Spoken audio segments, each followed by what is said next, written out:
Expand hot K-pop Demon Hunters summer with these role-playing games. K-pop Demon Hunters has proven to be the sleeper hit of the summer. This Netflix original has upended the pop charts and spread like wildfire amongst fans of catchy tunes and supernatural battles. While Huntr/X and the Saja Boys may have been created for the movie, their influence is as real as ever. The film is a mere 95 minutes long, but role-playing game fans can extend the experience by checking out several different games. Modern supernatural games are very popular, and different games feature different amount of focus on the action, horror, and romance found in K-pop Demon Hunters. This is by no means a comprehensive list of monster hunting role-playing games. It's a combination of popular titles, personal preference, and interesting explorations of the design space. I hope that you tell me about your favorites in the comments and social media. This Powered by the Apocalypse game does an amazing job making players feel like they are stars of their own monster hunting TV show like Supernatural Buffy the Vampire Slayer.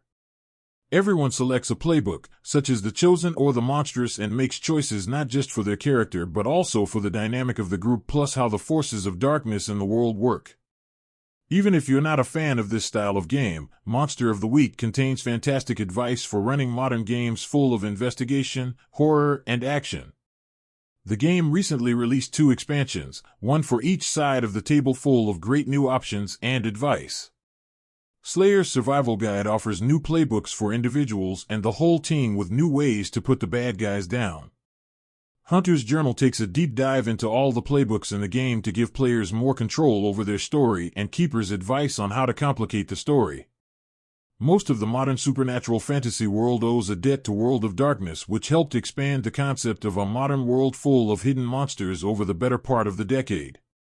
It allowed players to become vampires, werewolves, and other monsters who struggle with their dark powers.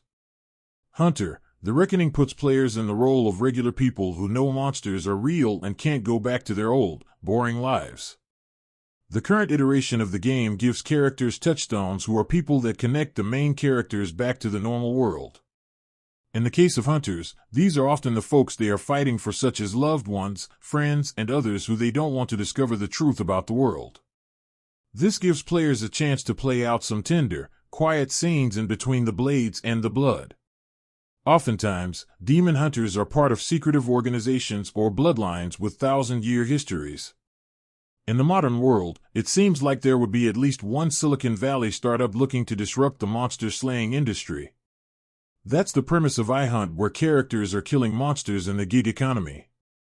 iHunt refreshes the comedy and horror of media like Ghostbusters to find great stories in the clash of commerce and supernatural monsters. Slaying a demon is hard enough, but doing it well enough to get a 5-star rating increases the tension. Add in the highs and lows of social media and you've got a fascinating take on a classic genre. One of the great things about cities is how people of all different cultures learn to coexist. Urban Shadows applies that concept to supernatural creatures who have to learn to live together to make sure they aren't revealed and cause a global panic. Players play the important members of monster and human factions who must work together to deal with problems that arise in their cities, as well as the intrigues of those factions who might use those problems to seize power. One of the most fun parts of this style of game is looking at the city where the players reside through a supernatural conspiracy lens. Connecting monsters to real-life neighborhoods makes things seem more real and lets players explore their feelings about the place they live through telling stories. It also makes inspiration for next week's session as simple as walking down the block or watching the news. Fans who want to lean into the romantic aspects of these stories should check out Monster Hearts 2. The second edition of game does an amazing job of helping players build the tangled web of emotion and attraction within a teenage friend group. Then it turns some of those teens into monsters and bounces players off of each other for great drama. While there are classic monsters to play, the human teenager options are just as flawed and fabulous to play. The mean girl at the head of her popular clique can be just as cruel as a 1,000-year-old demon. A vampire might be killed by a stake through their heart, but a mortal lover can break that heart just the same and make them wish they were dead. Speaking of excellent sequels, Feng Shui 2 carries on the original game's tradition of over-the-top action inspired by Hong Kong cinema. Players are big action heroes who are battle threats from across multiple timelines and dimensions. While most of these games are spooky or downright scary, this one encourages players to take big chances to blast bad guys in the face. The underworld connects the different eras of the game, and it's chock full of demons and other bad spirits for the players to put down. This game makes it very easy to jump into the action with dozens of ready-made templates to put together a wild combination of heroes. For example, the ancient kung fu master, the post-apocalyptic warrior, the ghost, and the plucky kid all come together in this game to save the day.